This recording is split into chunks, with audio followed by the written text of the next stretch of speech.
เสียงกองเสียงกองเสียงมองต่ำเข้าเสียงตุกเจ้าเตดทำมาแล้วขอถวายความเคารพครูบาอาจารย์ทุกรูปทุกตนที่เปิดเครื่องวิทยุรับฟังตามวัดตามบาขอถวายความเคารพมายังหลวงพ่อท่านพระครูสุนทรธรรมานุโยคหลวงพ่อที่ปรึกษาเจ้าคณะอำเภอโดยรอบวัดพระธาตุคงขาวที่เคารพอย่างสูงและหลวงพ่อท่านพระครูสาธุกิจจนันท์หลวงพ่อเจ้าคณะอำเภอโดยรอบวัดพระธาตุโดยน้อยที่เคารพอย่างสูงและขอแสดงความนับถือมายังท่านพระครูอภิวัฒนวิกรมท่านเจ้าอาวาสวัดปักต่างเจริญท่านรองเจ้าคณะอำเภอโดยรอบวัดปักต่างเจริญที่นับถือขอความสุขความเจริญจงบังเกิดแก่บรรดาศรัทธาญาติโยมบรรดาพ่ออุ้ยแม่อุ้ย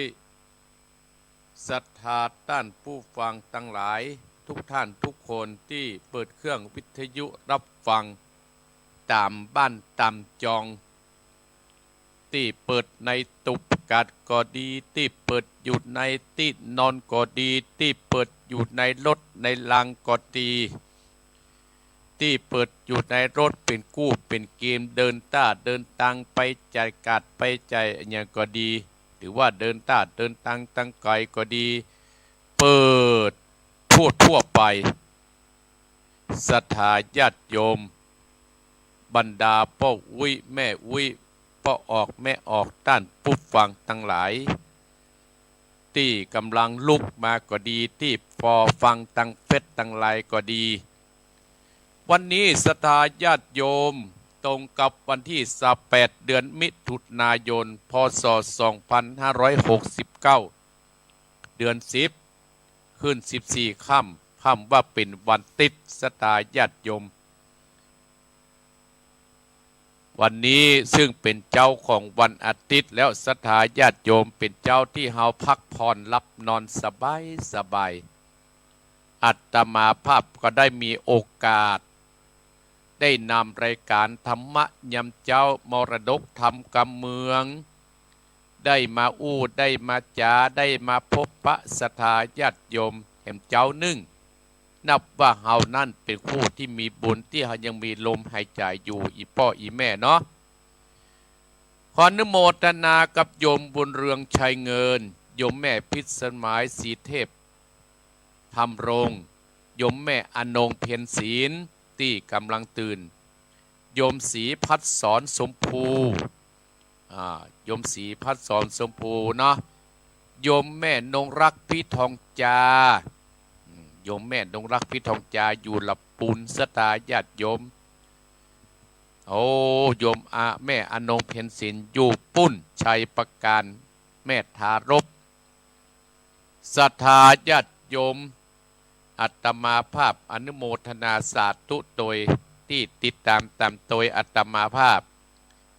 ท่านพระอาจารย์ตะวันชัยกิเรอยู่ปุ้นศรัทธาตำบลบ้านแม่อำเภอสันป่าตองตื้นเจ้าเนาะ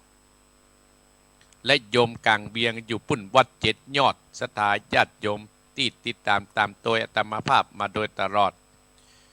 วันนี้นะศรัทธาญาติโยมอาตมาภาพก็จะได้นำอีพ่ออีแม่ศรัทธาท่านผู้ฟังของอาตมาภาพนั้นโยมแม่สิทรก็มาแล้วโยมแม่สิทรก็ตื่นเจ้าเนี่ยใครห้ามโทรหาอาตมาภาพเนอะห้ามโทรทุกเบอร์ทุกช่องทางนะโ ทุกที่ทุกทางแต่ฟังไปก่อนแล้วอาตมาภาพว่าคือโทรเฮาก็โทรเนาะ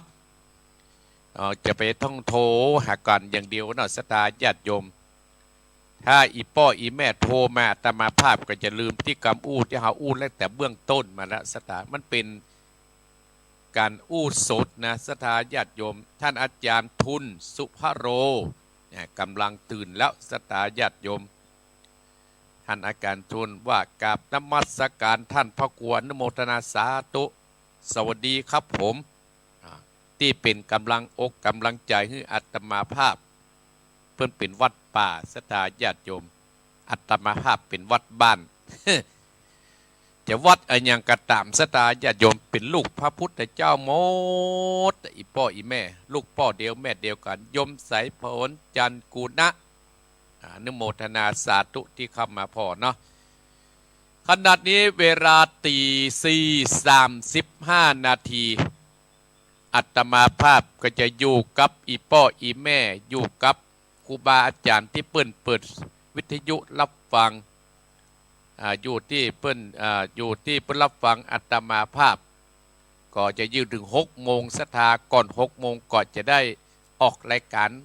โอนให้กับท่านอาจารย์วรรณชัยต่อไปขอบคุณไอเจเจเนอะที่เกาะเกี่ยวสัญญาณตุลุงไปกับปอยสาครับผมตั้งแต่อำเภอแม่อายสุดอำเภอโดยเต่ากับปอยสาครับผมขอบคุณครับผมบรรทั่วไปเนาะเอาละเพื่อบ่ให้เสียเวลาเนอะโยมแม่พิสมัยไหวพระเนอะเสียงก้องเสียงมองต่ำเข้าเสียงตุเจ้าเต็ดทำมาแล้วตื่นโยมสมพรตื่นบ้านป่าเมือดเนอะโยมแม่แจ่มจันตื่นได้แล้วโยมแม่กัญญาจานะตื่นได้แล้วตื่นขึ้นมาฟังเนอะตื่นขึ้นมาฟังตื่นแล้วเนาะโยมแม่อาโนงเพียรศิลป์โยมแม่สาวรักษ์ตื่นเนอะโยมแม่สิทรก็ตื่นแล้วสตาญาติโยมใส่ฝนก็ยืนแล้วโยมแม่พิสมัยก็ตื่นแล้วติดตามโดยเป็นกำลังใจให้อาตมาภาพมาโดยตลอดแม่สีวิรอยโดยสเกตปาร์ลานตื่นเอ้าตื่นแล้วกับหมอนเพื่อเป็นสิริมงคลที่อยู่ที่กินเฮาเพื่อเป็นมงคลกับตัวเฮาเนอศรัทธาญาติโยมเอากับ1กับ2กับ3อะระหังสัมมาสัมพุทโธภควาพุทธังภควันตังอภิวาเทมิกับสวากขาโตภควตาธัมโมธัมมังนัมมัสสามิกับสุปฏิปันโนภควโตสาวกสังโฆสังฆังนัมมามิกับนะโมตัสสะภะคะวะโตอะระหะโตสัมมาสัมพุทธัสสะนะโมตัสสะภะคะวะโตอะระหะโตสัมมาสัมพุทธัสสะนะโมตัสสะภะคะวะโตอะระหะโตสัมมาสัมพุทธัสสะพุทธังสรณังคัจฉามิธัมมังสรณังคัจฉามิสังฆังสรณังคัจฉามิตุติยัมปิพุทธังสรณังคัจฉามิตุติยัมปิธัมมังสรณังคัจฉามิตุติยัมปิสังฆังสรณังคัจฉามิตติยัมปิธัมมังสรณังคัจฉามิตติยัมปิสังฆังสรณังคัจฉามิอิติปิโสภะคะวะอะระหังสัมมาสัมพุทโธวิจจาจา รณะสัมปันโนสุขโตกเวโตอนุตตโดโพธิสัตตมัสสะรติสัตตาเทวมนุสัตตังพุทโธภควติสวากาโตภควตาธัมโมสันติติโกอาการิโกเออิปัจจิโกโอปันนะยิโกปัจจัตตังเวทิตัปโปวิญโยอิติสติปันโนภควโตสวากาสังโฆอุจจุปฏิปันโนโตสังวากาสังโฆญาญาปฏิปันโนภควโตสวากาสังโฆสะมิเจปฏิปันโนภควโตสวาสังโฆญาติตังจัตตาเตโพเตสายุกัตนิอัตตาโพเตสะปุกขะราเอสะภควโตสวากาสังโฆหุนนายโยปะหุนนายโยตักขิดนายโยอัญชเตกรานิโยอนุตตรังบุญญาเกตังโลกัสสติสาตุสาตุภะปัญญาปัตลมีสัมติตัสสาตุภะปัญญาปัตตมีวัดเวทล้อมวิทยาปัตตมีอ้อมล้อมระวังดีศีลปัตตมีบางออกดาบเมตตาปัตตมีผับแปตั้งปืนตานะปัตตมีเป็นปืนตั้งต่ออุเบกขาปัตตมีก่อเป็นเบียงสัจจะปัตตมีเวทระวังดีเป็นไม่เต้าคันติปัตตมีกายเป็นออกดาบบังหน้าไม้และปืนไฟอาทิตฐานาปาลเมปับไปจุแห่งแข่งแข่งแรงแรงปับหมู่มันปีสั่งไปเปตุดาวเดเดดังตอดานีอัศจรรย์ซื้อเหมือนพันอยู่กวางน้ำนาตีกวางต่อกวางแตกตีฟองนานองนานอกเป็นข้าวตอกดอกไม้มาปุจจาพระแก่นไตสัตตันพระพุทธังเลยจุงมาไปโปรดจุงมาอาตุญาตโปร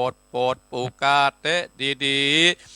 เมฆนางโตดาตีออกมาติดม้อยปมอยู่ข้างธาตุจังไรขัดขางาสับพ้นดินพ้นน้ำนาตีลงพระปายกอหามตับเต้าพญามานเอาอาปุนกัวกับยกมือตุ้นหัวใส่เก่าผู้กานี้ชื่อว่าเป็นลูกศิษย์พระพุทธเจ้าตนมีบุญสมปันอันมากพระพุทธเจ้าจริงตั้งพระปัญญาปัตตมีไว้เก้าจันตั้งไว้ตั้งนาก็ได้เก้าจันตั้งไว้ตั้งหลังก็ได้เก้าจันตั้งแต่ตีนถึงหัวก็ได้เก้าจันเส้นว่าตั้งแต่ตีนถึงหัวก็ได้เก้าเส้นว่าลูกปืนจักมาหมื่นปนเส้นก็จังก็มาไกลใดกับปัจเจ้าก็ได้ไว้ว่าพุทธกุณังธรรมะกุณังสังฆะกุณังพุทธอินตาธรรมะอินตาสะแม่ทอดดัดนี้ผู้หยุดเดือดน้ำอยู่กำแผ่นเด่นการว่าผู้ขาดนี้ละเดิกกึดเดิงถึงกุณพระปิตากุณพระบรรดากุณครูบาอาจารย์กุณพระแก้วเจ้าตั้งสัมปการคือกุณพระพุทธังกุณพระธรรมังกุณพระสังฆังกุณแดดกุณฝนกุณน้ำกุณลมกุณกุราชเจ้าก็ดีกุณพระเจ้าตนเผ่าวัดนาก็ดีกุณนางอุตตดาก็ดีกุณพระปัจเจเจ้าก็ดีกุณเมตนางทอลัดนีเจ้าก็ดีจุงมารักษากำนาและกำลังยังตนตัวเองข้าพเจ้าและท่านผู้ฟังตลอดถึงเจ้าของสถานีวิทยุกู้สถานีในวันนี้ยามนี้จิมแดเตอพุทโธพุทธังรักษาธัมโม มังรักษาสังโฆสังฆังรักษาพุทโธพุทธังอะระหังธัมโมธัมมังอะระหังสังโฆสังฆังอะระหังพุทโธพุทธังกันอาธัมโมมังกันอาสังโฆสังฆังกันอาพุทโธโปกธัมมังปิดสังฆังมิตรอายุวันโนสุขังปะลังสาธุสาธุสาธุอมติดสะมังสะดับเทียนกาวัดวาลุกเป็นเปลวไฟสาดีกันใจกูเทียนนี้ปับเมืองปีมาจุดดาวเบาหูเก้นจิบปาปับกินมา101ปัสสากุก็ปับได้ตื่นฟาดเดือดหน้าเป็นดินเกาลินกูก็เป็นน้ำเกากลางกูก็เป็นเม็ดน้ำใหญ่ก็จักออกไปท่วมหัวผีตายไปดินกูก็เป็นดับเทียนกาปับไตปากวดเที่ยงปากวดสองอมสหปัตโตมังสวะหายอมเป็ดจรำแผ่นดินดำไว้วาดสายตาพิขาดกับนีระคนดีตูไว้ที่นีคนดีตูก็คือคนผู้ฟังกูคู่กูคนไว้ที่นี่อย่าเอาโตยมุดดันตั้งผีมันและผีเขนผียักษ์ผีเยินอย่าได้มาไกลผียักษ์ไล่จุงนิปันตั้งกลุ่มปันยักษ์ลายอันต้องเตียวไพ่ฮืดหนีไปสวาหายสาธุสาธุดุกะลาคือว่าภัย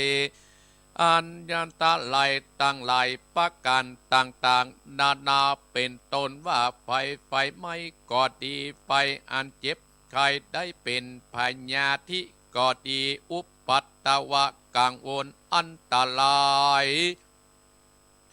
มักคือคนและสัตว์ได้เจ็บได้ป่วยได้เสียข้าวเสียของได้เสียเงินเสียทองจากภัยตั้งหลายบัดนี้ตนตัวเองกับพระเจ้าพระคุวอดละธรรมนาจักถอดจากถอนไปแล้วตั้งแต่นี้เป็นต้นไปขอเจ้าอันหมายมีต้านผู้ฟังและเจ้าของสาตานีกู้สานีตั้งหลายก็ดีผู้เป็นเจ้าเจ้าเงินเจ้าบ้านเจ้าเมืองพร้อมโดยญาติกาพี่น้องลูกหลานเหลนเต็นเตาจุคนหือได้อยู่สุขสบายจุ่มเนื้อและเย็นใจอย่าได้มีภัยอันตรายอย่าได้มาไกลตั้งแต่นี้เป็นต้นไปก็หือต้านผู้ฟังและเจ้าของสถานีกู้สถานีผู้เป็นเจ้าหอเจ้าเฮือนเจ้าบ้านเจ้าจองและญาติกาพี่น้องลูกหลานเหลนเต็นเตาและต้านผู้ฟังและเจ้าของสถานีคือมีอายุมันยืนยาวคือมีโชคลาภมั่งมีตุนเต่านั้นจุงจากมีเตี้ยงแต่ดีสัพปิติโยวิวัสสันตุสัพพะโควินาศสันตุมาเตปวัตวันตดาโย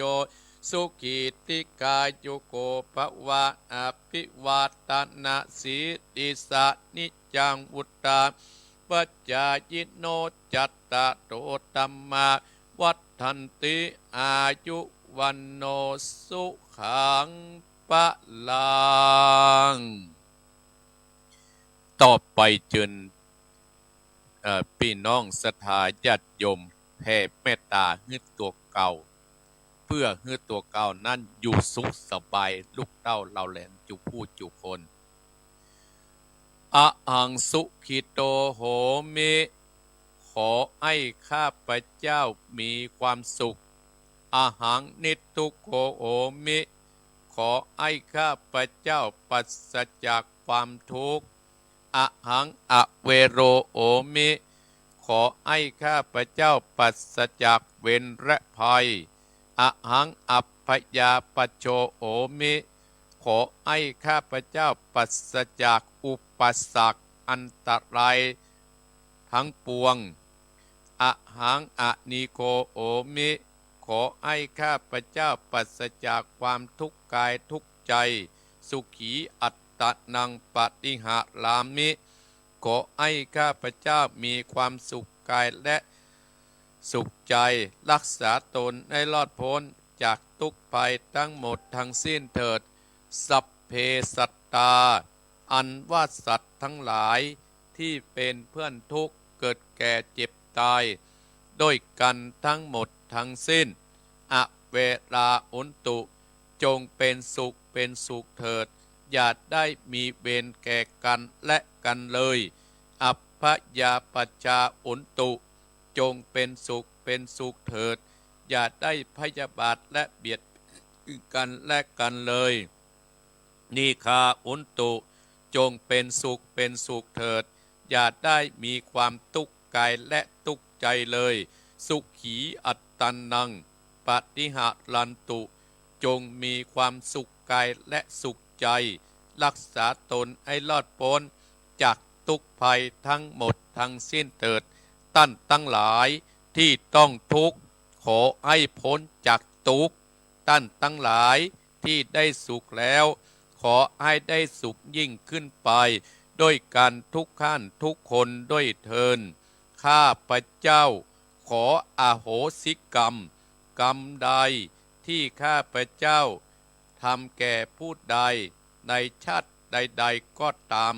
ขอให้เจ้ากรรมและนายเวรพ่อเกิดแม่เกิดจงอโหสิกรรมให้แก่ข้าพเจ้าอย่าได้จองเวรจองกรรมต่อกันอีกเลยแม้แต่กรรมที่ใครๆทำแก่ข้าพเจ้า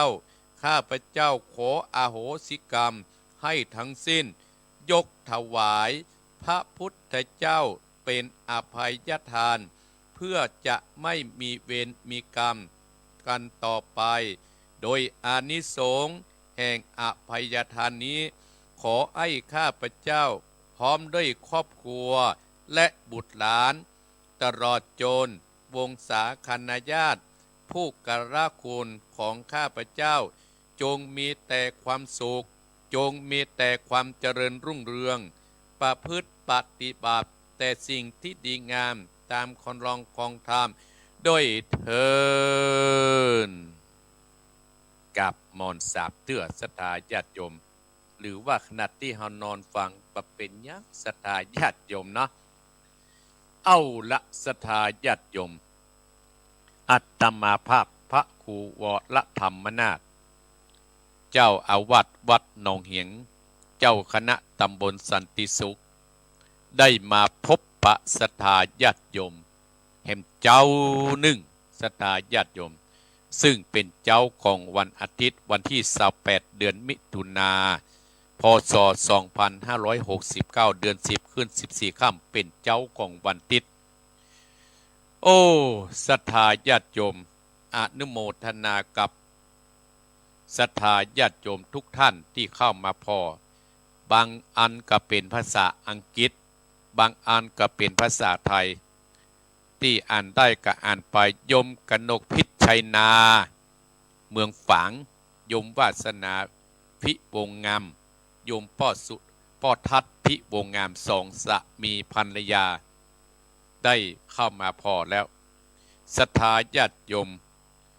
กาละเวลาก็ล่วงโพ้นไปล่วงโพ้นไปเสี่ยงไปเป็นวันเป็นวันหมดไปเป็นวันเป็นวันศรัทธาญาติโยมอีพ่ออีแม่ถ้าคนเฮามีสติปัญญาโยมแม่จำจันสีล้อมเข้ามาถ้าเฮานะศรัทธาญาติโยมมืนตาพ่อพอตัวเก่าว่าเฮายังอยู่ครบ32ประการอยู่เฮาเป็นบุญนะศรัทธาญาติโยมตื่นขึ้นมานั่งพ่อเหลียวไปเหลียวมาเฮาเป็นบุญยิ่งศรัทธาญาติโยมได้ฟังธรรมะอาหารตั้งใจเฮาแหมยิ่งสบายใจอีพ่ออีแม่ศรัทธาญาติโยมร่างกายเฮาเนี่ยมีส่วนสำคัญอยู่2ส่วนต่างร่างกายที่เฮาได้กินอาหารไปตึงวันกินข้าวไปตึงวัน ถ้าอีป้ออีแม่บ่สบายอีป้ออีแม่ก็ต้องไปอนามัยจะต้องไปโรงพยาบาลไปคลินิกไปหาหมอเจ็บหั่นปวดหั่นเจ็บให้อีป้อก็จะไปเฮาได้สิทธิ์ยบสิทธิ์ยาได้กินยาได้ทานยาหมอเฮากินแล้วเฮาก็จะทุเราไปแต่ถ้าด้านจิตใจเฮานี่กะอีป้ออีแม่ศรัทธาท่านผู้ฟังถ้าจิตใจเฮาบ่ดีอ่ะจิตใจเฮาหดหูอ่ะตื่นมากก็หานสิ่งขวางหูขวางตาได้ยินฟังในบ่ดีอ่ะอย่างยิ่งบ่เดียวเนี่ยศรัทธาอีป้ออีแม่ท่านผู้ฟังทั้งหลายเฮาได้ยินสิ่งบึดหันเรื่องของวัดวาอารามบึดเหนือใต้บึดหันตามเฟซตามไลน์อีป้ออีแม่ศรัทธาโอ้มันทำให้จิตใจเฮาหดหูจิตเรื่องจิตใจเนี่ยศรัทธาญาติโยมอาตมาภาพเนี่ยเป็นหมอยายคนหนึ่งเนี่ยนี่อย่างอาตมาภาพเป็นหมอยาเป็นโรคตั้งใจรักษาตั้งใจเนี่ยศรัทธาญาติโยมอาตมาภาพเนี่ยโอ้ได้ยินอีป้ออีแม่ที่มาหาอาตมาภาพที่มาแอวหามีการมีงานบอกว่าโอ้อีแม่ฟังแล้วสบายใจอย่าป้อสุทนอยู่อำเภอลีบ่เป็นคนนอนเป็นโรคเป็นคนติดเตียงศรัทธาญาติโยมว่าได้ฟังท่านพระครูรายการวันอาทิตย์แล้วอีป้อสบายใจมีครูบาอาจารย์วัดป่าเพื่อก็บอกเนี่ยโอ้ผมก็ได้ฟังท่านพระครูเนี่ยผมก็มีพลังศรัทธาญาติโยมคนเฮาเกิดมาแล้วก็ย่อมมีอุปสรรคการกูคู่กูคนอุปสรรคนั้นเกิดขึ้นได้กูคู่กูคนถ้าเขาจะสร้างคุณงามความดีศรัทธาญาติโยมเขาว่าดีก็ช่างเขาเขาว่าร้ายก็ช่างเขาเราไม่หวังอะไรจากเขาเลยอย่างนั้นว่าเราเนาะศรัทธาญาติโยมเนาะอีป้ออีแม่ลองฟังเด้อศรัทธาญาติโยมเนาะคนเฮาน่ะศรัทธาญาติโยมเฮาจะอภัยเนติเป็นแบบอย่างอีป้ออีแม่ก็เอาองค์สมเด็จพระสัมมาสัมพุทธเจ้าหันพุทธองค์เฮาจะทำความดีก็มีมารมาขัดมาขวางหรือจะเอาปัจจุบันที่อาหารถึงวันที่เราสามารถยุบได้กรรมได้ก็เอาครูบาเจ้าศรีวิจัยหันเปิ้นได้สร้างคุณงามความดีก็มีมารมาผจญเนี่ยเปิ้นก็ไปย่อมท้อเปิ้นก็ย่อมถอยเปิ้นจึงได้ยกเป็นของโลกโดยศรัทธาญาติโยมทุกปีเปิ้นก็จะแห่เพื่อแห่เอาคุณของท่านครูบาเจ้าศรัทธาญาติโยมเพื่อให้ลูกให้หลานได้หูได้หานศรัทธาญาติโยมมันเป็นบุญเนอเป็นบุญแล้วที่เราได้เกิดมาได้หูได้หานได้ยินได้ฟังได้ยินได้ฟังศรัทธาญาติโยมเนาะเอาได้หูได้หานได้ยินได้ฟังเนี่ยก็เป็นบุญละแม่ทองคำทิวงคำนะได้มาละศรัทธาญาติโยมเนาะกำลังจะถึงตี 5ละศรัทธาโยมแจ่มจันทร์โยมสมพรรัตนังอุบาสิกาไปทุกที่ก่อนอื่นที่จะได้นำธรรมะมามาจ๋าต่อจากครั้งที่แล้วศรัทธาญาติโยมอาตมาภาพขอกล่าวคำว่าขอบคุณคณะศรัทธาทุกท่านทุกคนที่ได้มาเตื่มมาแท่งในงานวัดประชารัฐสร้างสุขที่วัดหนองเหียงเมื่อวันที่23เตี่ยตามภาพได้ตังสถานีไปพ่องที่ได้หูข่าวพ่องศรัทธาญาติโยมโอ้ศรัทธาคนแตะคนว่าเนื้อศรัทธาญาติโยมคนแตะคนว่าอย่างป่วยน้อยเนาะโอ้ถ้ากฐินวัดหนองเหียงมาอย่างอี้เห็นไหมศรัทธาญาติโยมสม่วนเนอะกฐินวัดหนองเหียงถ้ามาปีนี้นะตรงกับวันที่7เดือนพฤศจิกายนพศ2569ตรงกับวันเสาร์กระพายเป็นเจ้าภาพศรัทธาญาติโยมก็ต้านผู้ฟังอาตมาภาพนี่แหละโยมอยู่ที่สารปีโยมอยู่ที่เรายาวใต้โยมเฮลส่วนอยู่ปุ้นปักตางม่วงโตนศรัทธาญาติโยมเปิ้นเคยมาฟังอาตมาภาพเปิ้นเคยมาดูงานเปิ้นเคยมาไหว้วาสาศรัทธาญาติโยมเปิ้นว่ารวมผู้ฟังของท่านพระครูคนน้อยเพื่อจะเอาสร้างห้องปลดทุกข์ศรัทธาญาติโยม ห้องปลดทุกข์นี่ก็คือห้องน้ำไผ่ได้สร้างห้องปลดทุกข์แล้วโอ้ศรัทธาญาติโยมมันเป็นบุญเป็นสร้างนอกวัดปุ่นมันจะสร้างในวัดนะสร้างเวลาเปิ้นสัญจรไปมาเปิ้นประจำเป็นเข้ามาวัดละมันเข้ายากเนาะประตูปิดเพื่อให้เข้านอกวัดปุ่นมีไฟให้เรียบร้อยอันนี้ก็ศรัทธาญาติโยมอีพ่ออีแม่ต้านผู้ฟังเนอะ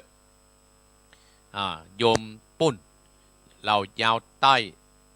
โยมสารปีที่เปิ้นจะได้นี่โยม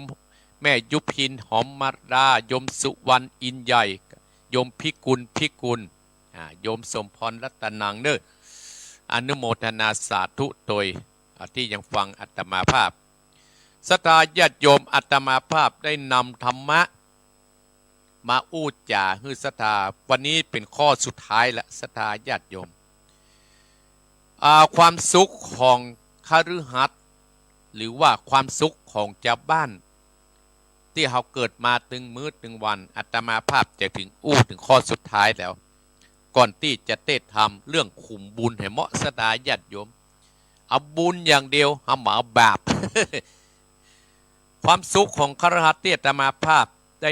ผ่านที่ผ่านมาศรัทธาข้อที่หนึ่งความสุขเกิดจากการมีทรัพย์ข้อที่สองความสุขเกิดการจักจ่ายทรัพย์ข้อที่สามความสุขเกิดการจากมาเป็นหนี้ข้อที่สี่ความสุขเกิดจากการทำงานมามีโทษวันนี้อาตมาภาพจะเอาเนี่ย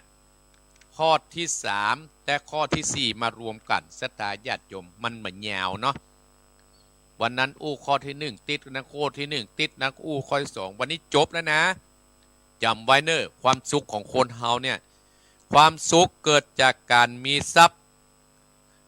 ในที่นี้ก็คือมีเงินมีทองจกใจสบายความสุขจะเกิดการจ่ายทรัพย์คือข้อที่สองข้อที่สามความสุขเกิดจากการบ่เป็นหนี้ข้อที่สี่ความสุขจะเกิดการทำงานที่มีโทษเนี่ยวันนี้อาจจะเอามารวมกันศรัทธาญาติโยม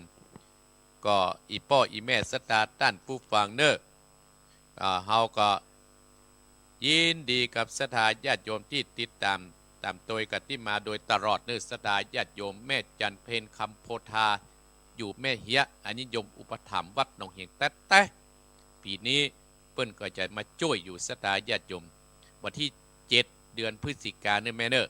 แม่ก็โจทย์ไว้แม่มากูปีมอกสมัยอัตภาพมีสักอย่างนะแม่จันเพนคำโพธาพร้อมด้วยคณะโยมตั้งเหล่ายาวพี่จะมาช่วยกันศรัทธาญาติโยมเนาะศรัทธาญาติโยมอันนี้ก็อาตมาภาพจะรวมไปเลยคือข้อที่สามกับที่สี่ก็คือสุขจะเกิดความแบบเป็นหนี้แล้วก็ความสุขจากการทำงานมีโทษศรัทธาญาติโยมข้อ2ข้อ3รวมกันในแม่จันเพนคำโพธาเนอะศรัทธาญาติโยมความสุขจะเกิดมาเป็นหนี้นะเรื่องนี้เป็นเรื่องที่คุ้นโคนเฮาเนี่ยมองพอข้ามไปศรัทธาญาติโยมหาพอข้ามไปความสุขจะเกิดความแบบเป็นหนี้นะศรัทธาทุกคนหาพอข้ามไปอีพ่ออีแม่บางคนก็ตุกเดือดร้อนจมกันเพราะเขาใช้เงินอนาคตและใช้เงินปัจจุบันเสี่ยงหมดจนที่เขาเดือดร้อนและเขาไม่สามารถที่เขาจะที่อื่นมาใช้เอามาหนุนศรัทธาญาติโยมบางคนก็ไปเปิ้งจอมปลวกพ่องไปเปิ้งองค์นั้นองค์นี้พ่องเนี่ยทุกอย่างที่เขามีความทุกข์เนี่ยอีพ่ออีแม่เกิดจากตัวเขาหมดเกิดจากตัวเฮาหมดศรัทธาญาติโยมแต่บางคนนั่นถ้ามาจนแสนนั้นต่ำแสนนั้นศรัทธาญาติโยมจะโทษนะศรัทธาญาติโยมจะโทษอันนั้นจะโทษอันนี้เพราะฉะนั้นถ้าเราจะมีความสุขแต่ความสุขจะเกิดมาเป็นนี่ก็คือโทษตัวเก่ายิ่งอย่างอาตมาถึงภาพถึงจะศรัทธาญาติโยมอาตมาภาพสร้างวัดมาอยู่วัดหนองเฮียงในอีพ่ออีแม่เปิ้นสร้างวัดเมื่อพศ2519เนี่ยศรัทธาญาติโยม ก็มีพระคุณเจ้าอยู่ตั้งแต่พศ2519ตั้งแต่เดือนที่เพิ่นเริ่มสร้างมาประมาณมีนาสถานอย่างพศ2519มาถึงพศ2528สถานนับกันเถอะจาก19มา28ตุเจ้าตนแรกเพิ่นมากำลังปกครากตากฐานก็ไม่ได้แป่งสักอย่างแล้วก็ล้างไปเห็นกึ่งปีก็เนาะที่อาตมาภาพสอบถามนะสถานญาติโยมอาตมาภาพมาอยู่ที่วัดตรงเนี้ยพศ2528ถึงปัจจุบันศรัทธาญาติโยมเมื่อเฮามาอยู่ดำรงตำแหน่งเฮาจะมากึดมาสร้างลงตักลงฐานเฮาก็จะแปลงหั่นเฮาก็จะทำนี่ห้องน้ำก็มีห้องครัวก็มีที่อยู่ที่อาศัยมีซักอย่างมีกัดที่ดิน4 ไร่ศรัทธาญาติโยมปัจจุบันนี้มี18 ไร่ประมาณนี้นะ12 ไร่ประมาณนะเพิ่มขึ้นกับประมาณหลายไร่อยู่ศรัทธาญาติโยมด้วยอย่างศรัทธาญาติโยมอีพ่อแม่ด้วยความสมานสามัคคีในหมู่ในคณะในบ้านในจองในสถาบันสันติสุขในสถาบันหนองเหียงทุกหลังคาเรือนเนี่ยเปิ้นมีความสมานสามัคคีความสมานสามัคคีเนี่ยอีพ่ออีแม่ศรัทธาญาติโยมเป็นบ่อกเกิดที่ความสำเร็จเนอะถ้าเฮามามีความสมานสามัคคีเนี่ยเฮาทำอันยังกระตามความสามัคคีกระตึ้งมาเกิดอาตมาภาพมีเรื่องเล่าให้ศรัทธาฟังให้อีพ่ออีแม่ศรัทธาตั้นผู้ฟังของอาตมาภาพฟังเป็นอุทาหรณ์ศรัทธาญาติโยมฟังเป็นที่สนใจแล้วเอามาพิจารณาในครั้งหนึ่งในพุทธกาลแล้วศรัทธาญาติโยมมีหมู่นกฝูงใหญ่อยู่ด้วยกันจะมีหนหน้าเนี่ยศรัทธาญาติโยมเป็นจ่าฝูง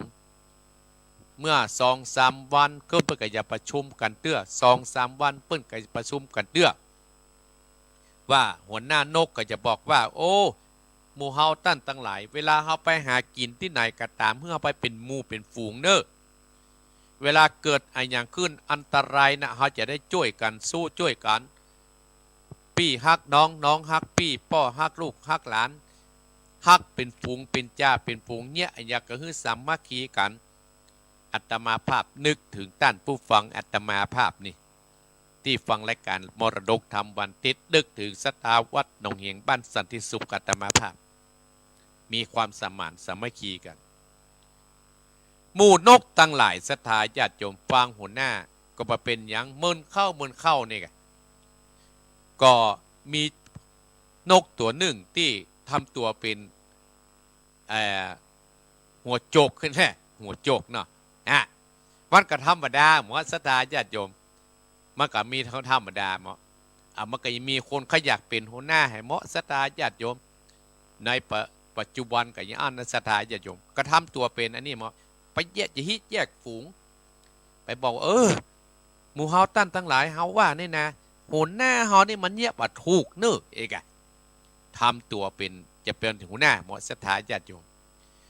คนที่หันต่างกันเริ่มทยอยกับไปอยู่ท่านั้นศรัทธาญาติโยมเอาเลยหลังจากที่ฝูงนกฝูงใหญ่อยู่ด้วยกันเริ่มแตกความสามัคคีกันแล้วแต่หัวหน้าใหญ่นะเปิ้นก็บ่ย่อบ่ท้อศรัทธาญาติโยมบ่ย่อบ่ท้ออีพ่ออีแม่บ่กลัวหยังเอาความดีเอาบุญเป็นที่ตั้งเนี่ยศรัทธาญาติโยมหัวหน้านกนะศรัทธาญาติโยมปกติแล้วหัวหน้าจะปาลูกพาลูกว่ะปาลูกน้องไปกินเป็นหมู่ต่อมากับปาเหมือนกันศรัทธาญาติโยมมีวันหนึ่งศรัทธาญาติโยมโอ้เฮากับปาสู่กับไปได้ก็เลยแยกไปประมาณ10-20 ตัวศรัทธาแยกไปเป็นหมู่และอีพ่ออีแม่หมู่นั้นเปิ้นไปตัวเป็นหมู่ฝูงเนี่ยไป10 ตัว20 ตัวแยกไปมันติ้งนี่กะศรัทธาญาติโยมมันลักเฮียนไปหรออย่างกำโบราณตุลุงทองเปิ้นว่านะกะศรัทธาญาติโยมเจอได้ยินเนาะห่างเขาเป็นย่อยแล้วหัวนะกะศรัทธาญาติโยมห่างเขาเป็นย่อยแล้วหัวอิสลามนั่นคือห่างไม่จะเป็นย่อยแล้วหัวได้ยังห่างมันมีแก่นตามีหูปากเหรอหัวเปิ้นมีหมดศรัทธาญาติโยมฮอนหมดเนี่ยอย่างครูอันตุลุงทองเปิ้นว่านะห่างเขาเป็นย่อยแล้วหัวนะกึดเอาโคเดียว ศรัทธาญาติโยมนกกับบินไปหลายเตื้อก็มีปัญหาอย่างเอ้าปิกมาศรัทธาไอตัวที่เป็นหัวหน้าสาวตัวนั่นก็บอกเนี่ยเขียวหูก็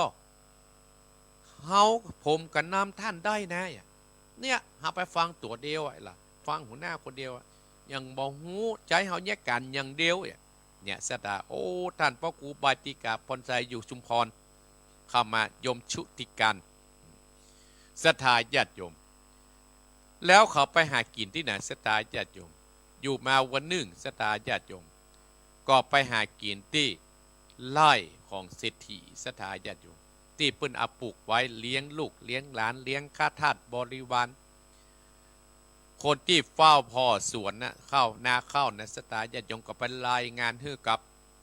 พ่อเศรษฐีว่าโอ้พ่อเศรษฐีบัดเดียวบัดลูกนั้นนกมาเป็น2 ฟูง 3 ฟูงมากินข้าวเฮานะดิบดีเฮาไปช่วยป้องกันก็เลยเศรษฐีก็ได้ตั้งรางวัลให้เจ้าของที่เฝ้าสวนเศร้าฝนนานั่นน่ะเฝ้านาน่ะศรัทธาว่าพยายามจับอนุคือได้แล้วเขาจะเนี่ยได้ก็ตามใจแล้วมาถวายข้านะเอามาให้ข้าพอศรัทธาญาติโยมทั้งหลาย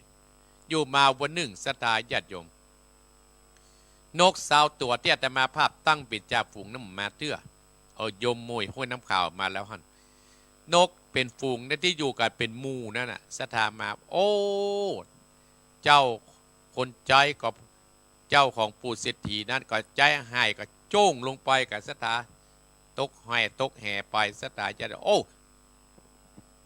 หมู่ลูกน้องก็กวดตายเดือดกรรมเจ้าศรัทธาญาติโยมหัวหน้าก็บอกว่าท่านทั้งหลายจงฟังเฮาเนอเฮาจะรอดตายได้นั้นเฮาจะอยู่ได้นั้นเฮาต้องมีความสมานสามัคคีกันเฮาต้องรวมพลังเนอ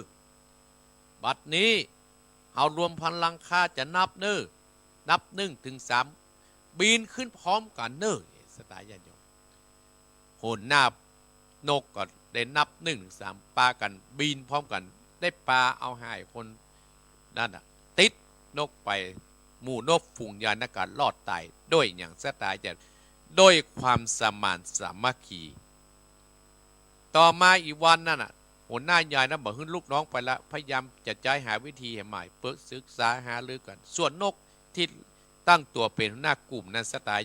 กับป้ากับแม่กีดที่เก่านั่นกะศรัทธาญาติโยมเจ้าของลุงใจปู่เศรษฐีกับใจแบบเดียวกันโอ้วันนั้นบัดได้เขาต้องเอาไปหินเขามาแข่งให้หน่อยกับนกประมาณ20 ตัว30 ตัวกับบินมาพืบลงกินข้าวนายเจ้าของเฝ้านานะก็เอาห้จ้งกันพุ่มเอาเลยนกทั้งหลายศรัทธาญาติโยมอีพ่ออีแม่ท่านผู้ฟังทั้งหลายต่างคนก็กลัวตายตึงหัวหน้าใหญ่ตึงไอ้ยังหมู่นั่นแต่หัวหน้าชุดนั้นเปิ้นมีสติปัญญาเปิ้นได้สั่งการให้มีความพร้อมเพรียงกันนก20 ตัวเนี่ยแบบให้ฟังหัวหน้าต่างคนกลัวตายละ5 ดึงว่าแล้วลืมจะไปมาตัวเนี้ยลืมไปอยู่ตัวปุ้นเนี่ย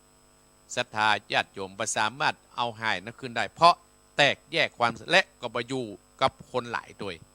บ่สามารถจะเอาแห่ขึ้นได้สุดท้ายก็โดยจับไปเป็นอาหารต่อไปเนี่ยอาตมาภาพว่าศรัทธาญาติโยมความสุขเกิดจากการมามีนี่ตรงข้ามนี่ศรัทธาญาติคืออยู่กับตัวเฮาอีพ่ออีแม่ถ้าเฮาบ่สร้าง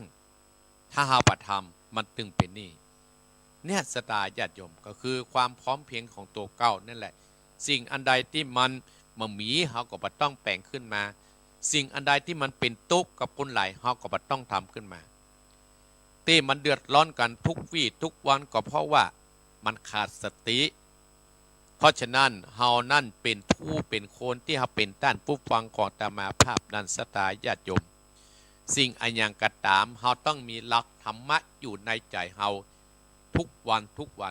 ตัวนั่นก็คือขันติคือความอดทนเฮาถึงจะมาเป็นนี่ศรัทธาญาติโยมแล้วเฮาต้องมีธรรมะแห่งตัวดึงควบคุมตัวเฮานั่นคือโอตตัปปะคือความเก่งกลัว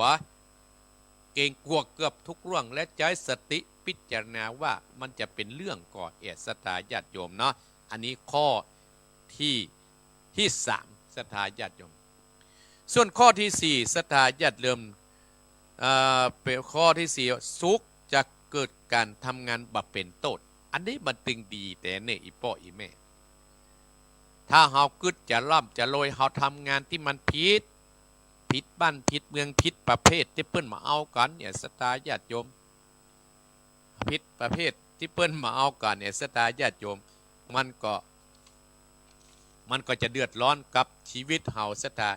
ถ้าเราทำงานสุจริตมันเป็นโทษเนี่ยศรัทธาญาติโยมมันก็จะดีกับตัวเฮาดีกับภายดีกับพ่อดีกับแม่ดีกับทุกๆคนดีกับถึงพ้องถึงญาติถึงอันนี้เฮาปุ่นศรัทธาญาติโยมทั้งหลายอันนี้เปิ้นถึงบอกว่าการที่เฮาเนี่ยจะอยู่กับอันอย่างกระตามอยู่กับเฮาต้องใจสติ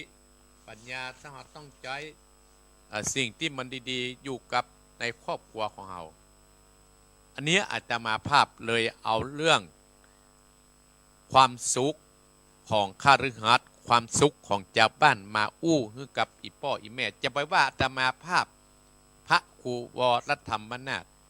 มาสอนเนออีพ่ออีแม่เนออาตมาเล่าให้ฟังมาบอกให้ฟังกอาตมาภาพตะก่อนเนี่ยศรัทธาญาติโยมสุขจากเกิดความเป็นหนี้สุขอย่างตะก่อนแปลงวิหารละไปขอแปะเพิ่นมาเมื่อรู้กันเป็นตู้กันศรัทธาญาติโยมโอ้กล้ามาสบาย10 ปีย้อนหลังเนี่ยอีพ่ออีแม่ตอดกระถินเมื่อใดก็บ่ได้ไว้ใจกล้าฟันกล้าไฟกับตุกตลอดมาจนสุดท้ายอาตมาภาพตั้งสติได้ก็มีความขันติความอดทนได้ฟังอีพ่ออีแม่ได้ฟังแม่จันเพ็ญคำโพธาบอกว่าท่านพระครูเฮาอยู่พอเพียงอาตมาภาพก็ฟังได้ฟังกับโยมคนนั้นพ่องได้ฟังกับโยมแม่ศรีวิไลขพ่องเอกฟังกับโยมวาสนาขพ่องฟังกับโยมอัชราขพ่องฟังกับศรัทธาชาวบ้านขพ่องเพราะฉะนั้นถ้าเฮามีความขันติและมีโอตตัปปะรับรองว่าเฮาจะมีความสุขความเจริญแน่นอนแต่ก็ความสุขเกิดจากการทำงานมีโทษนะศรัทธามันแน่นอนและศรัทธาญาติโยมเนาะเพราะฉะนั้นศรัทธาญาติโยมอาตมาภาพถึงนำเรื่องนี้มาเล่ามาอู้มาจาเพื่ออีพ่ออีแม่ได้สำรับรับฟังขอบคุณศรัทธาที่ติดตามโดยนักหนาปาปั้นศรัทธาญาติโยมปีนี้นั้นอาตมาภาพก็จะไปตานเตียนเหมือนกันสายต้อยตั้งแต่วัดบ้านปางล่องมาเพ่เอาบ้านปางปิดติดตั้งนะศรัทธาก็ได้จะถามศรัทธาวัดหนองเฮียงแห่งกรรมว่าจะไปวันใดและจะให้อีพ่ออีแม่ฟังเนอะเนาะคิดจะเป็นวันอาทิตย์นะศรัทธาญาติโยมถามเพื่อนที่เปิ้นเคยก่อนจะเข้าภาษาเฮากับไปตานโนตานเตียนเป็นประจำทุกปีแต่ปีแล้วเนี่ยไปตานที่เดียวศรัทธาญาติโยมรู้สึกว่าไปตานบ้านไม่เห็นตาจางนี่นำศรัทธา4-5 คนนะแก้เคล็ดปีนี้ก็คงจะออกเดินทางเหมือนเก่าได้วันใดแล้วก็จะให้พ่ออีแม่ฟังเนาะแต่ยังรู้ว่าเป็นวันติดแต่วันนี้เขามาอู้กันศรัทธาญาติโยมเนาะก็จะเริ่มวัดบ้านปางจะเอากองไปแล้วเขาอู้กันย่านนะอันนี้คือความสามัคคีศรัทธาญาติโยมมันเกิดปิติเหรอมันเกิดปิติศรัทธาญาติโยมเตี้ยตมาภาพจะขึ้นว่าเสียงก้องเสียงกองเสียงมองต่ำเข้าเสียงตู้เจ้าเต็ดธรรมเสียงก้องเสียงกองเป็นเสียงมงคลนะอีพ่ออีแม่โอ้ถ้าตื่นมาเขาได้ยินเปิ้นด่ากันเขาตื่นมาเขาได้ยินเปิ้นแจ้งกันเนี่ยมันมาม่วนหรอถ้าได้ยินเสียงก้องเสียงกองเนี่ยโอ้เทวดามาอนุโมทนาสาธุศรัทธาญาติโยมอันนี้เขาจะใจรถเหลืองศรัทธาญาติโยมก็เตือนใจรถส่วนตัวปีนี้ให้มันไปพร้อมเพียงกันอย่างน้อยได้สัก5 กันพอละได้เงี้ยสัก5 กันถ้าปล่อยเอารถมาอาตมาภาพจะเอาไว้วัดนี่มดนี่เนาะเอาเด้อศรัทธาญาติโยมอีพ่ออีแม่อาตมาภาพจะเทศน้ำเทศธรรมเอาขุมบุญก่อนอื่นที่จะเทศน้ำเทศธรรมนี่อาตมาภาพอนุโมทนากับอีพ่ออีแม่ที่มาร่วมงานวัดประชารัฐสร้างสุขตำบลสันติสุขเนอขอบคุณคณะสถาบันเหล่าเจ้าใต้และสถาบันสันติสุขบ้านหนองเฮียงเฮาโยมสมพรรัตนังประเมือดกับแม่หมอโยมแม่กัญญาจานะกลุ่มแม่บ้านกลุ่มอสมบ้านหนองเฮียงสันติสุข ลงทานในกำโพนนางสาครลงทานใครต้องการทานก็เอื้นมาเนอะและโยมวันดีประตูเชียงใหม่โอ้อนุโมทนาไปตั้งประตูเชียงใหม่ไปใจบริการวันดีประตูเชียงใหม่มีร้านอาหารข้าวมันไก่มีสปะโยมแม่ตวนโยมบุญเรืองโยมบุญมีพี่เอ้ยและหลายๆคนศรัทธาญาติโยมที่ได้เอามาช่วยกันโอ้นักคนหลายศรัทธาญาติโยมขอบคุณเนื้ออาตมาขอบคุณศรัทธาญาติโยมที่มาวันนั้นใครมีงานที่ไหนเป็กตุบวชพระขึ้นบ้านใหม่เอิ้นมาอาตมาภาพก็จะไปร่วมบุญร่วมกุศลบัจเจนี่หมดอาตมาภาพตามาบอกอีพ่ออีแม่จะกินตานหั่นเอิ้นมาอาตมาภาพก็จะไปร่วมนี่อย่างเขาต้องหนีศรัทธาญาติโยมคือเขาต้องเดินคู่กันไปโลกนี้ก็ต้องมีของกู้มีดำมีขาวมีบุญและมีบาปเขาก็โจ้ยกันไปนะศรัทธาญาติโยมเอาละเพื่อมือเสียเวลาอาตมาภาพบยุทธโฆษณาบะขายยาเลยเนอะจะเต้นทำแล้วก็จะได้ให้อีพ่ออีแม่โทรมาหาเนอะแต่ตอนนี้ห้ามโทรถ้าอีพ่ออีแม่จะหลังจากอาตมาภาพเต้นทำจบให้โทร0828857225 นุโมทนากับโยมแม่น้อยกัดนัด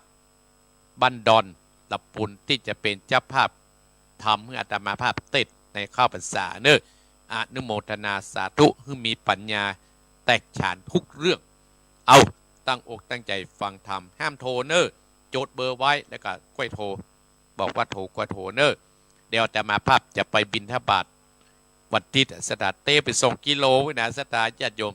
อาตมาเท้าก็เป็นที่ดีนะสุมาตก็จะอดเอาสถาเพิ่นท่าสถาญาติโยมเฮากะปีดูเพิ่นเนาะคนเฒ่าเพิ่นมาวัดมาได้เอาละเนอเต้นธรรมฟังธรรมเนอนะโมตัสสะภะคะวะโตอะระหะโตสัมมาสัมพุทธัสสะสัตตะโวตุราโสตุจันนาสัพโพธิสัตว์ตั้งหลายตั้งยิ่งใจเต้าแก่ตั้งพ่อแม่เอาถึงศรัทธาท่านผู้ฟังธรรมฟังรายการมรดกธรรมวันอาทิตย์ของธรรมาพระครูวรธรรมนาถวัดหนองเอียงตึงมีศรัทธาจูผู้จูก่อนตึงมีตึงน้อยและนานมีตึงครูบาอาจารย์พร้อมนาได้ปากันฟังตั้งธรรมตั้งศาสตานิวิตโยพุทธจนังคำสอนของพระพุทธเจ้าหมู่เฮาจะโปรดเด้อเล่าก็เข้าใจในการตำบลสืบซ้อนกันไปบ่อื่นใดเสื่อมสอนคำว่าบุญนี้ก็อีพ่ออีแม่ตั้นตั้งไหลก็หูกันพร้อมนาปอกกาแม่กาดในกัดในลีตาสีตาสาก็เข้าใจพร้อมกันเสียงกันกูคนฮอนเปิ้นมีเงินนะมีเงินเป็นปอดเลี้ยงแม่เลี้ยงกินตันผ้าปากกาตินสั่งโบสถบิอ่านแอนกวดตันใจโยโหฮองโหโศกเปิ้นก็ประกาศกองเจิญร่วมตามบนสุนตานสืบศาสนากำโจอุดโนนอ่างเอื้อนตองส่งโพรทนสร้างบุญนาแห่มแล้วสัตตานไปถึงบ้านถึงเมืองพระองค์ข้าเจ้านุ่งห่มเหลือมบ่ได้ฝืดเครื่องพกแป่งก่อสร้างสัตตาก็บ่ห่างเหินตั้งบนขายบ่มีมดมุดเปลี่ยนเวียนวนไปบ่มีขาดตนทำไปเนิ่นสัตตาตั้งหลายอัตมาพระครูวรธรรมนาถจักได้บรรยาย เตศฮือสัตตาได้ขยายบุญแผ่กว้างเพราะว่าบุญนอนมันบ่มีลาคีเป็นของดีหากกล้าปอดได้แสวงอาไว้กับตนบุญบ่มืดมัวการหยาบใจบ่เป็นบาปอะตอมจิตใจมันบ่มัวดำมืดเศร้าปุ้นนั่นเล่าสดใจผ่องแผ้วสะอาดและนาปัสสจากมนตินองค์พระนิเรนนาหมดนิดินกล่าวว่าบุญนั้นก็คือใส่ได้เครื่องสำระกายวัดจะใจตั้นตั้งหลายผ่องแผ้วใสงามบ่เลยโสดดวงเพชรแก้วลองรับเอาแล้วซึ่งบุญกุศลจะเกิดลาภสมใจไปอ้างเสียสัตละสร้างคุณงามความดีบุญเป็นราศีมากเต็มเปรียบอ้างบุญนั้นจงเป็นเตือมอาจนิสงบอดลงลาตาทั้งชั่วบอกคุณมัวมืดเศร้าบุญนั้นนะก็ไล่กิเลสอันโปนจากตนตัวของเอาเด็ดนาสุโขบุญยัสสะอุจจโยความว่าการกาสะสมบุญก็จักนำสุขมาหือเด็ดนาสัตตาตั้นตั้งหลายจุคนวันว่าหือตั้นตั้งหลายนั้นสาระของกินของตานเตือดหน่อยบุญก็ก้อยเป่งปล่อยอยู่ในสันดานผ่องแผ้วตามถูกแล้วบอดได้กินแห่งใจมวยมังตายไปบอดเสียใจสุขสะบุญจักฝ่อเฝ้าทิศตามบุญนั้นนาเป็นรูปน้ำพักไฟห้ามเอาไปบอดใดตกน้ำบอดไหลตกไฟบอดไม้เล็ดนาเมื่อเหมือนนาวัตถุของใจเนิดในอากาศนี้พัดปากสูญอายดับชีวิตใจอัดตัวไปบอดได้คุมทรัพย์นั้นหลายก็คือบุญบ่อายสูญอายไปลูกนี้ลูกนากุศลแก่กาจักไว้นาสุภานิปานสุขเจยปานวิมันเวียงแก้วสุขเลิศแล้วบนสวรรค์สุขนิรันดร์นิปันจันฟ้าบอดจาเล็ดนานิติตังก็บังคมสมเลสาเด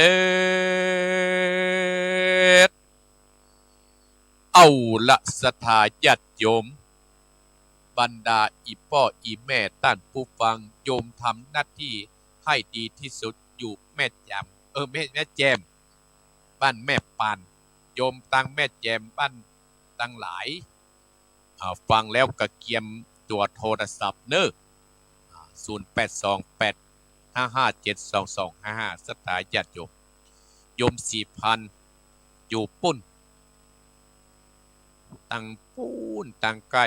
บ้านประธานพรสถาญาติโยมแม่วางปุ้นอนุโมทนาสาธุเนอะบุญกรรมบุญจูที่ท่านทั้งหลายได้ฟังอัตมาภาพทำอัตมาภาพมันปัญญาวสถาญาติโยมเพื่อนจึงบอกว่าหาซื้อบ่ได้นั่นก็คือความดีสถาญาติโยมหนีบ่ได้ก็คือความตายใจแทนบ่ได้ก็คือเวรกรรมความโลภความหลงเนี่ยมันจะเกิดขึ้นคู่คนอันนี้ยักษ์3ตัวเนี่ยมีในใจเฮาถ้าพายหือยักษ์เกิด3ตัวขึ้นเกิดในตัวเฮาเนี่ยสถายักษ์ตัวที่1นั่นน่ะทำเพิ่นนึงบอกว่ายักษ์ตัวความโลภชื่อมันยักษ์ตัวที่2ยักษ์ตัวชื่อว่าความโกรธยักษ์ตัวที่3นั่นก็คือความหลงยักษ์3ตัวเนี่ยเข้าอยู่ในจิตในใจภายในศรัทธาระวังเนอะมันจะสร้างความเดือดร้อนให้กับตัวเฮาอาตมาภาพก็เลยมาเล่าทำให้ศรัทธาได้ฟังแต่อาตมาภาพดีนะได้มีครูบาอาจารย์เนี่ยเตือนสติอาตมาภาพโดยตลอดมีครูบาอาจารย์หลายรูปไพรตนระวังเนื้อท่านพระครูระวังยักษ์มาอยู่กับท่านเนื้อยักษ์ชื่อตัวหนึ่งชื่อความโลภยักษ์ตัวที่2ชื่อว่าตัวยักษ์ตัวความโกรธชื่อมัน ยักตัวที่แสนยักตัวชื่อว่าความหลงมันเกิดขึ้นในสไตล์ญาติโยม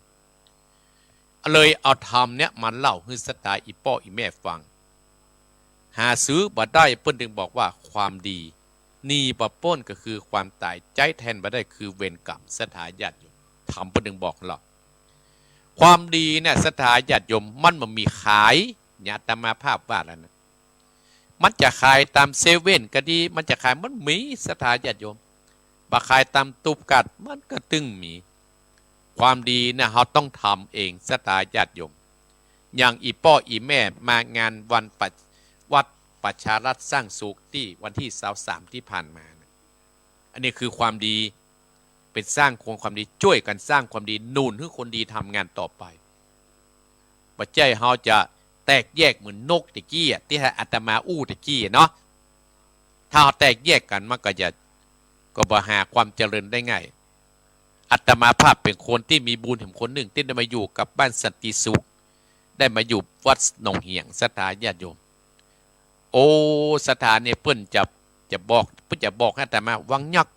เขาจะเกิดขึ้นเนี่ยยักษ์ที่อาตมาภาพอุ่นเนี่ยคือความดีที่พากันมาช่วยกันเตรียมแท่งจีแน่อาตมาภาพเลยไปอีกแต่เขาจะแสดงพลังแห่งกรรมให้กับอาตมาภาพวันที่7พฤศจิกายนปุ่นสถานญาติโยมที่ผู้ฟังอาตมาภาพ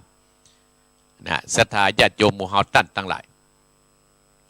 และหนีบ่ป้นก็คือความตายภายในบ่ป้นสักคนมีเงินเป็นหมื่นเป็นล้านปิดโกดกระจ้างเด้อสถานญาติโยมหนีบ่ป้นเนี่ยคือความตายเพิ่นว่าคนเฮาน่ะหนีถึงบ่ป้นแต่สถานญาติโยมก็อาตมาภาพจำทำผูกหนึ่งมีธิดาคนหนึ่งอยู่ในกระเสียใจแฟนเพิ่นตายสถานญาติโยมพ่อเอาไปรักษาที่ไหนก็หมายพ่อรักษาที่ไหนก็หมายพ่อเพิ่นก็เลยเอาไปหาพระพุทธเจ้าพุทธเจ้าก็เลยบอกว่านางธิดาเธอหูก่อเธอลองไปเสาะคนในต่ำบ้านเนอไปเสาะถามเพิ่นเนอว่ามีคนตายก่อบ้านนี้มีคนตายก่อบ้านนี้ถ้าว่ามีคนตายในบ้านนี้น่ะเธอก็ต้องให้แล้วเธอต้องมีสติเนอนางนั่นก็ปล่อยแต่หนอสตาประถามบ้านนั้นประถามมันนี่วันนั้นประถามว่าพวกอุ้ยกระต่ายประถามนะโอ้สปะนางก็ได้สติมาก็ได้เป็นลูกของท่านองค์คนนั้นต่อไปสตาเพราะได้ฟังธรรมะว่าไปหนีประป้นก็คือความตายสตาญาติโยมเนี่ยสตาญาติโยมวิญญุดับไปเนอะวิญญุดับไอ้เจหลับแล้วหัวสถาญาติโยมก็ฟังประต่างเฟซกับอาตมาภาพก็จะอู้มันจบไปสถาญาติโยมอาจจะดีขึ้นเนาะใจแทนบ่ได้ก็คือเวรกรรมสถาญาติโยมที่อาตมาภาพไว้กี้เวรกรรมในพระไทยสร้างไอ้อย่างกระตามอีป้ออีแม่แล้วกึดเด้อกึดเอาคนเดียวว่าเวรกรรมในสถาญาติโยมเวรกรรมนั้นมันหนีบ่ป้นสถาญาติโยมไปสร้างไอ้อย่างไว้ก็จะได้รับผลกรรมเหมือนกับนกกลุ่มตะกี้สถาญาติโยมไปจุเป็นแตกแยกความสามัคคีสุดท้ายตัวก็ต้องเสียชีวิตไปเพราะแตกแยกความสามัคคีเปิ้นมีหัวหน้าแล้วเนี่ยอาตมาภาพอนุโมทนากับศรัทธาญาติโยมจึงมาเล่าให้ฟังศรัทธาญาติโยมเปิ้นว่าเฮาเกิดเป็นคนแล้วก็จะบ่ให้ยักษ์นั้นได้เกิดในตัวเฮาก็ยักษ์ตัวที่1ก็คือยักษ์ตัวนี้ก็คือความโกรธศรัทธาญาติโยมก็คือความโกรธที่เกิดขึ้นกับตัวเฮาศรัทธาญาติโยมเกิดขึ้นกับตัวเฮาศรัทธาอีพ่ออีแม่ท่านผู้ฟังทั้งหลาย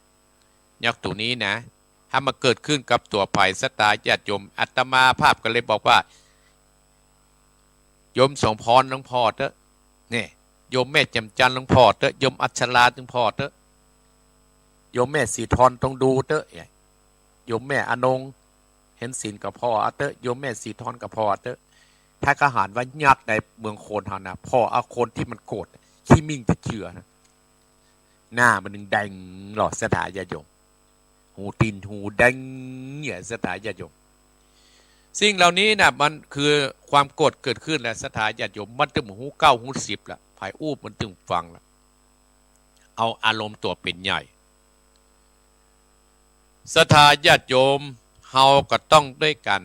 เตียตมาภาพก็เฮาก็ต้องมี3ตัวอยู่นะจ๊ะ1ตานศีลภาวนาเฮาก็ต้องมันนั่งภาวนาประจำเป็นตึงไปหันอันนั้นนี่คือ คือเฮาเนี่ยควบคุมจิตใจเฮาคือได้อาตมาภาพบางวันอยู่วัดนี่นะสตาญาติโยจะบ่ว่าสบายนะแต่ว่ากับไปหั่นวันนี้ก็จะไปหั่นวันนั้นก็จะไปนี่ปล่อยบ่ได้ก็มีต้องมีเรื่องกระทบทางจิตใจเป็นเรื่องธรรมดาจับใจแห้งมันแน่นใจกาจับใจครูบาบะเปิงใจพาน้อยหรอสตาญาติโยมเนี่ยครูบาตู้ลุงทองพูดถึงว่าอย่างที่อาตมาภาพว่าหัวมันเขาปิ่นย่อยนะครับสถาญาติโยมจะเตี้ยมาพาดบ้านนะครับแล้วมีที่ไหนแหงมันเขาปิ่นใหญ่กว่าหัวมันมีที่ไหนแหงมันมีแก่นตาแล้วแหงมันมีหูปากหรอจับใจแห้งมันแน่นใจกาจับใจครูบาประเปิงใจพระน้อยถ้าเปิ้นมือเนี่ยก็มีความโกรธเกิดขึ้นบึ้งบังเนี่ยสถาญาติโยมอาตมาภาพเลยเอาเรื่องของตู้ลุงทองมาเล่าให้สถาฟังที่แหงมันก็เป็นใหญ่งูตัวนี้นะมันแหงมันก็เป็นใหญ่แล้วฮะบอกปล่อยท้ายที่คันเป็นอะไรมีวันหนึ่งสตาญาติโยมแต่ตุลุงอาตมาภาพได้ยินตุลุงทองเล่าก็หัวเลยที่แหงเป็นกับแหงก็เอาไปหน้าสตาญาติโยมมันมีกระตามันหอนหรอพวกจะป่าบุญเข้าไปเปิดไฟเผาป่าบุญเข้าไปในป่าสตาญาติโยมครั้งหนึ่งมันเขาเป็นใหญ่มากาแหงไปมัดไว้หัวไปไหนมัดได้หัวก็ดึงไปบะแปะซะแต่เพราะฉะนั้นเพราะว่าต้องมีความสามัคคีจะอยู่ที่ไหนก็ตามอยู่ที่ไหนก็ตามอยู่ในองค์กรในก็ตามต้องมีความสมานสามัคคีกันต้องมีความสมานสามัคคีกันคือได้สตาญาติโยมอาตมาภาพนึกถึงองค์กรหนึ่งนึกถึงกรรมครูบาอาจารย์นึกถึงอาตมาภาพไปฟังที่ไหนหูนะอาตมาภาพนะจำได้อยู่แต่เก็บในใจเวลาท่านอาตมาภาพไปนั่งฟังเพิ่นบรรยายก็นึกก็เหมือนแต่เราอีเนาะสตาญาติโยมเหมือนพระอู้แต่เราเฮาก็พยายามจะมาทำหน้าที่ก็พยายามจะละตัวยักษ์ตัวที่หนึ่งนะคือตัวยักษ์ตัวที่หนึ่งคือความโกรธแต่บางครั้งก็มีเพราะเฮากับยังเป็นมนุษย์แต่เฮายังน้อยสตาญาติโยมยักษ์ตัวที่สองนะความโลภสถาญาติโยมเขาจะมาโลภเอาคนนั้นความโกรธเขาก็จะแบบนี้ความโลภเป็นตัวหนึ่งที่มันมาอยู่หาโลภอยากได้ของเปิ้นมาเป็นของตัวเก่ากันระวังสถา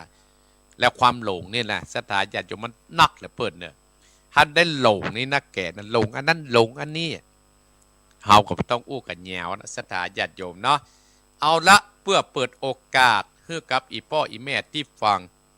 โทรศัพท์มีไหนเอาอีพ่ออีแม่กับฟังว่าอีแม่ฟังอยู่แม่แจมเนออีแม่ฟังอยู่ลีเนออีแม่ฟังอยู่ลำพูนฟังอยู่เมืองฟ้าเมืองนั่นว่าไปเฮากับแฮมอู้กันยาวเพราะมันจะรำคาญคนที่เปิ้น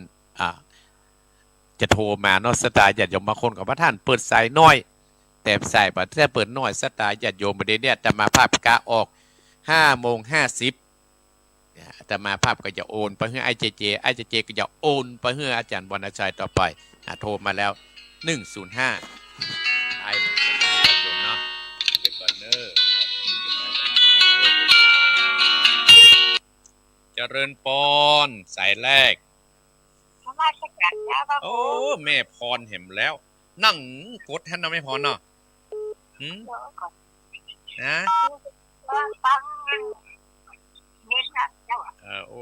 อนโมทนาเนอเจริญปอนสายเล็กไม่พรสายต่อไปเจริญปอนคนน้อย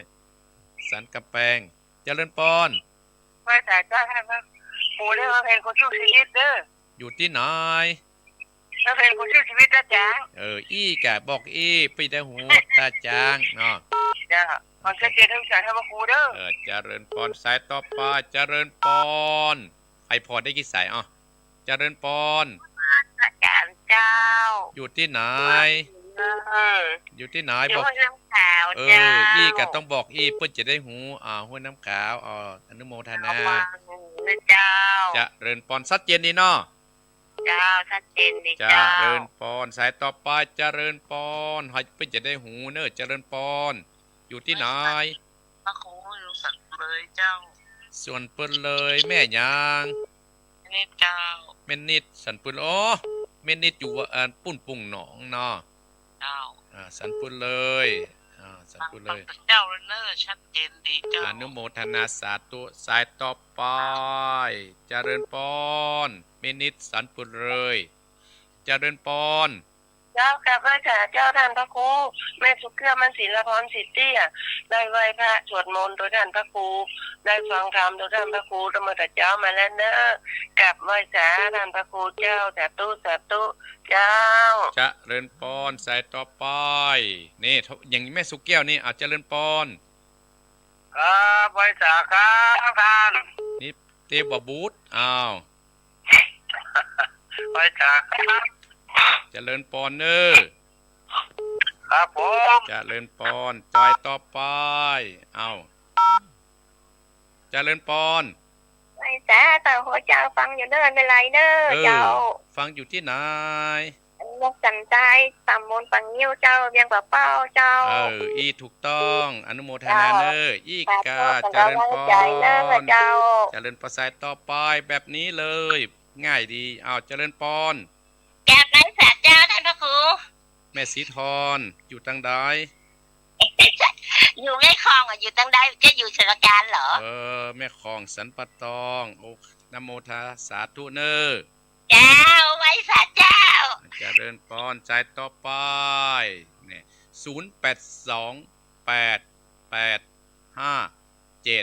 0828857225สถาญาติโยมเนาะคนใหม่เนาะคนใหม่มีกถ้าเป็นคนใหม่ก็บอกช่วยบอกโดยส่วนมากจะเป็นคนเก่าสถาญาติโยมเจริญพรเจริญพรอยู่ที่ไหน แม่ศรีวิไลดอนสะเก็ดพลังเจ้า แม่ศรีเวลาได้ยินแล้วเนาะ เจ้านี่ตลอด โดย แม่ ส ติด เก ตาม ตอนุโมทนานะ สาธุ แม่ เจ้า เนอร์เจริญพรแม่ศรีวิไลโดยสเกตเจริญพร ไหว้สาพระครูเจ้าในฟังยินเด้อ แม่หยัง แม่เรือนเจ้า อยู่ที่ไหน แม่เรือนเป็นต่อวังเหนือลำปางเจ้า ลำปางอนุโมทนาสาธุ เจ้าพระเทียนดีเด้อ เจริญพรเจริญพร เจ้า เจริญพรสายต่อไป0828857225บอกว่า แม่นั้นและก็อยู่ที่ไหนอีตัวบุยเจริญพร เจ้าพระครูหลวงพ่อขาวเด้อ อี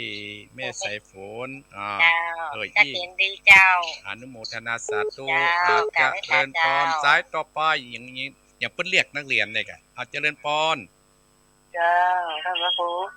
อยู่ แจ่ ที่ ม ไหน ไม่จำยังไงเจ้า ที่ไหนก็ แจ่มเจ้า แม่แจ่มกะ เจ้า แม่แจ่มแม่หยังเนี่ย แม่แดงเจ้า แม่แดงเนาะ เจ้า แม่แดงบ้านหยังแม่แจ่ม บนนายเจ้า บนนาแม่เคยมาตั้งโดยหลอกก็แม่แจ่ม เคยปล่อยแต่บ่ได้ท่านนะเจ้า ผ่านอนุโมทนาเนอะจวนเขาฟังเนอะแม่เนอะจวนเขาโทรมาให้กำลังใจได้เนอะ เจ้า จะเดินปอนแม่แจมแม่แดงแม่แดงแม่แจมมาละ0828857225แม่แจมจะเดินปอนอย่าอ้อนนะ0828857225จะปรากฏทับเหมือนกันป้ามาใหม่0828857225กระจายเนอร์แค่7 นาทีขจายเนอร์40แล้วนะ40แล้วนะว่าจะได้มาเลยเจริญพร เจ้าไอ้ขาเจ้า แม่ แต่สมบูรณ์มันไหลสีละท้องมาเพิ่มเมืองโสเราฟังเจ้า อีกแม่สมบูรณ์ลำปางเนาะ เจ้า อนุโมทนาในแม่บุญเนอร์ เจ้าฟังจะเป็นดีเจ้า เจริญพรสายต่อไปเจริญพรลำปางมาแล้วเจริญพร นมัสการเจ้าฟังชัดเจนจากลำปางเจ้า แม่ยังแม่ แม่ ยัง ก้นอุมาเจ้า ออนอุมา จ้า ลำปางเหมือนกันเนาะ เจ้า บ่ฮู้จักอาตมาภาพเนาะ บอกฮู้จักพระจานมาหันหน้าใกล้หันหน้าพระจานเลย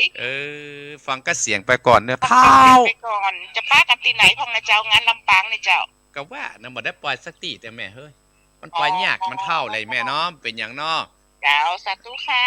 จะเดินปอน กำลังใจเจ้า จะเดินปอนแม่ออนอุมาเป็นกำลังใจให้อาตมาฟังอยู่ที่ลำปางอาตมาไปเนี่ยศรัทธาญาติโยมเนาะเป็นทุนเท่าคนเท่านี่กับศรัทธาญาติโยมเนาะเอาศรัทธาญาติโยมโทรมาจะใจมดแล้วจักกระจากกระจายได้จะไปแล้วเนอะ082885722เอากระจายเนอะเอาพยุดใกล้อยู่กายพี่น้องลำปางพี่น้องฝังว่าจะได้ฝังแม่บัวพัดหายเซฟแม่สาวรักว่าจะได้แม่อนงว่าจะได้บัวนำอัปปมาฟังอนุโมทนาแม่ดงรักกับฟังอยู่แม่ดงรักเนออนุโมทนาสาธุเอาอาตมาภาพอนุโมทนากับแม่พรสันกำแพงแม่เพนต้าจังเวียงหนังร่องบ้านห้วยน้ำขาวแม่นิดสันปุเรยอยู่กับลูกที่สันปุเรยย้ายจากเวียงปะเป้าแม่สุกแก้วสีเตี้ยพ่อบุญธรรมปุ่งหนองเวียงปะเป้าแม่ใด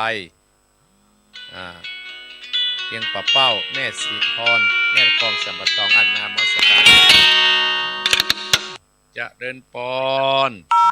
ไว้ค่ะเจ้า แม่ยาง แม่น้อยแต่ถูกลำปางเจ้า ลำปางพี่น้องลำปางอนุโมทนาสัจเจนดีเนาะ เจ้าชัดเจนดีวันโพดเจ้าท่านี้ อนุโมทนาบอกเอ๊ะดีละเนออนุโมทนาเนอ เจ้าไม่เป็นกำลังใจเนอะ ขอบคุณอนุโมทนาสาธุเอาสายต่อไปเจริญปอนเจริญปอน นักษาเจ้าทั้งครูไม่ฟังอยู่เจ้า เสมิงพุ่นน่ะเนี่ยนั่นแม่เนาะ เจ้าให้อินแม่อุ้ยอินโอ้แม่อุ้ยจะฟังฐานนี้อย่างแน่เรียนวินที่นั่นโอ้ดังชัดเจนเนี่ยแม่ว่าชัดเจนศูนย์การศูนย์การมันก็แบบปฏิบัตินะเป็นงานนั่นเป็นงานอย่างก็สันตย่างหลวงจะไปโทรเข้าเบอร์ใหญ่อนุโมทนาแม่เนอจ้าว่าเจ้าจะเริ่มพรเอาละสตาญาติโยมหายจะไปโทรเข้ามาเบอร์ใหญ่นะเอา